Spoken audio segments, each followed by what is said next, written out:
I predict that the second moments of area of Saturn are each of the 149 moons has a sphere of force around Saturn, which represents a dimension where life exists, intelligent life, because there is always a hierarchy of life where life exists.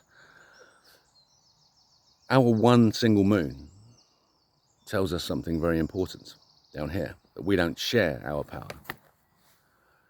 The 149 moons of Saturn are massive orbits. Saturn, the body of Saturn, is its orbit around us.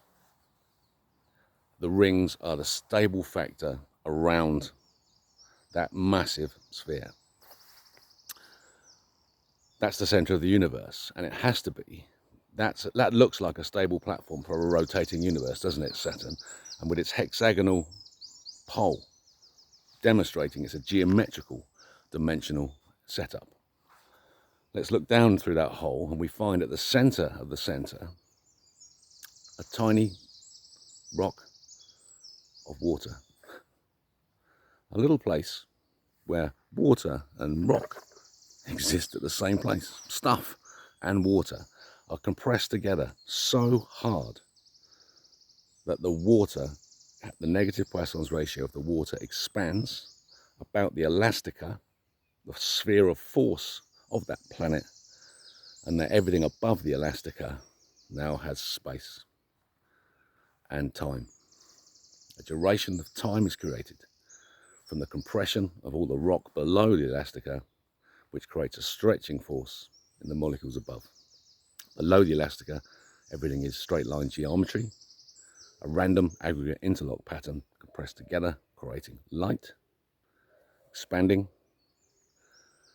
That expansive light meets the layer above the elastica, where the force field, the spherical force fields, is the primary gravity.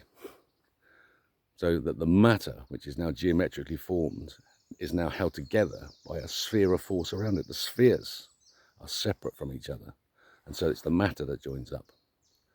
The force is the primary mechanism above the elastica. Below it, the force is a single sphere, above it, infinite spheres. So our measure of Planck's constant proves that it's too big, and it's an egg. And so the equator of the force, of the cumulative resultant of all forces, each as spherical layers, descends back to a single sphere now. So from the center, you've come to the elastica, you've got a single sphere of force. Above the elastica, infinite numbers of spheres of force.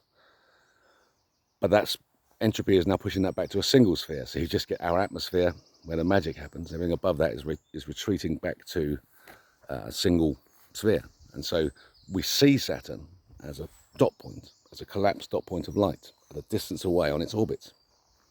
It's describing its own circumference to us. It's actually that size.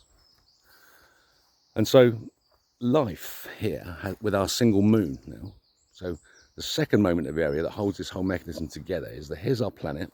It's on a pinpoint at the center, suspended, spinning on that point. The atmosphere is a second moment of area of bending, and it was up relative to the moon. And there's a belt of light that twists around the moon, and that's rotating at a slower speed. So you've created viscosity of light between the anchor of the atmosphere and the moon. Single moon, indicating a single power, a singularity, a creative power, a creative design comes from the center. When the species who exist in this atmosphere on a wibbly-wobbly egg, which means that the stability factor is a long way out to Saturn, when we work it out, the egg hatches. Our planet turns into a disk. Disks of Saturn are now replicated as just a single planet, and that the body of Saturn is now represented by the time particle at the center of the planet. A dot point, a single dot point, infinite size, an instant of rigid body, and a moment of duration. Dot point, disk, stability. When the species controls its intelligence to create this environment for itself, its nest, its home. Once it does that, the power of the one encompasses the power of the 149. And we have dominion over the bending moments, all the moons of Saturn.